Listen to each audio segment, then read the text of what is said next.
Alright everyone, now it's time to talk about the Gold Star families that are absolutely destroying Kamala Harris at the moment. She fucked up big time. She was complaining about Donald Trump going to Arlington Cemetery. He laid a wreath, as part of a remembrance ceremony for the fallen. And he was literally invited there by a number of Gold Star families from the Afghan withdrawal. Because he has actually talked to these people. He's, sent phone calls and, sent condolences and so forth. It appears that the Biden-Kamala campaign did not do this. That's not good. When you're talking about people related to a direct foreign policy problem, number one, from your administration, so the Afghan withdrawal, which you botched. Number two, when you're talking about the families of veterans, generally speaking, commanders-in-chief try to be relatively amenable to these individuals. Now, I realize that a lot of it is just decorum. I realize that. I understand that. A lot of it is just pomp and circumstance because you're the commander-in-chief of the military. And so, you have to at least send a condolence letter or something like that. The Kamala campaign administration apparently didn't even do that. They didn't even send these people letters. They don't give a fuck. It doesn't surprise me. Of course, the idea is that she wants to start a war.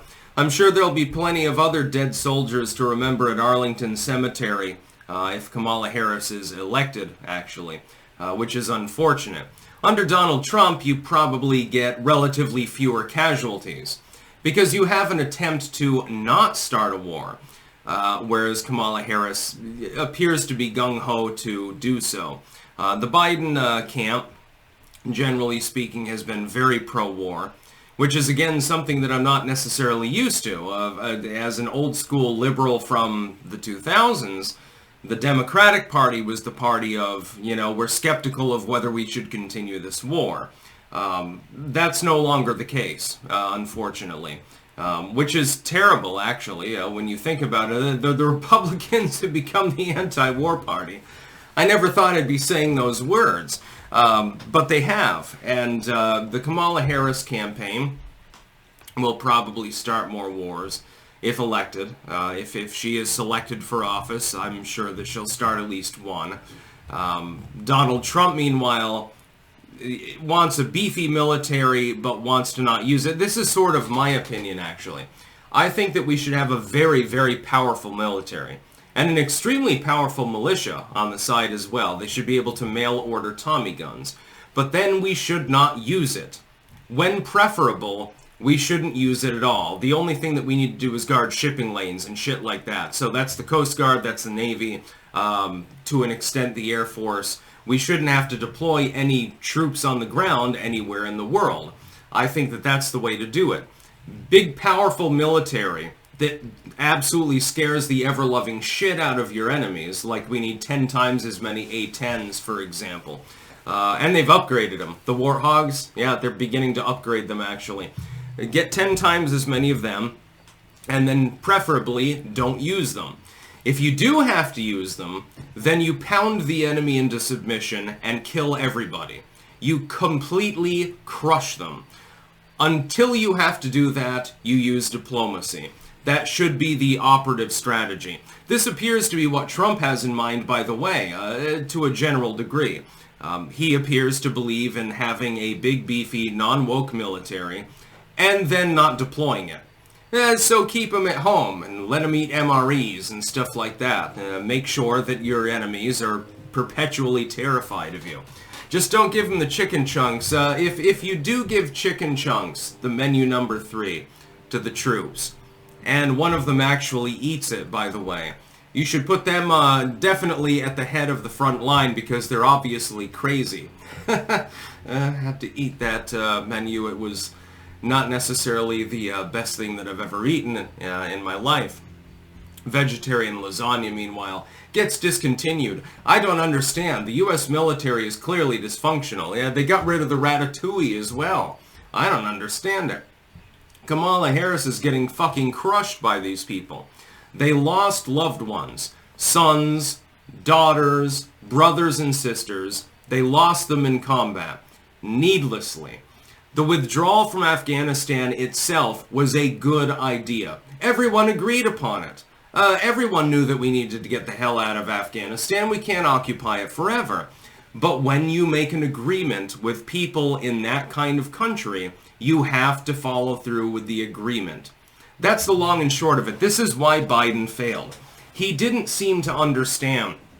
When you shake hands, when you make a deal, let's say that I'm trading a couple of potatoes for a chicken leg or something, and I'm in Afghanistan.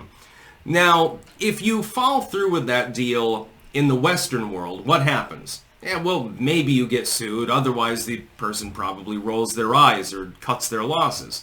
If you do that in Afghanistan, you get your hand chopped off, or you get stabbed, or you get shot. That's the way that it works in most of the world today. You have to follow through with your agreements. This is what Biden didn't understand. He's not really in control of what's happening anyway. He doesn't even, know where he is half the time. But the people around him didn't seem to understand the culture of Afghanistan and why it was a bad idea to unilaterally push back the withdrawal date. They didn't seem to understand. Or either that or they didn't care. They just didn't give a fuck. And they're like, well, Afghanistan's going to fall anyway, so fuck it, basically. That was a bad idea. And now Kamala Harris is being punished by the families of the slain. They were guarding Bagram Air Base. They got bombed. It was completely needless. There was no reason why these people should have died. And they didn't even send a goddamn letter to these families. What we're hearing is that they didn't regard them in any manner. They didn't even make a phone call. Well, it takes 5 minutes of your time. Say, I'm really, really sorry that your relative has passed away. USA first, we did a good job, and we're trying.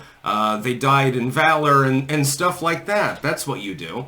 For a commander-in-chief not to even regard the slain, and for his vice president to completely ignore their existence as well, is actually rather odd. Can you conceive of Dwight Eisenhower or JFK doing that? They were constantly writing letters off. Oh, okay, they were auto-signed or something like that. At the very least, an attempt was made. You established some sort of sympathy for that individual.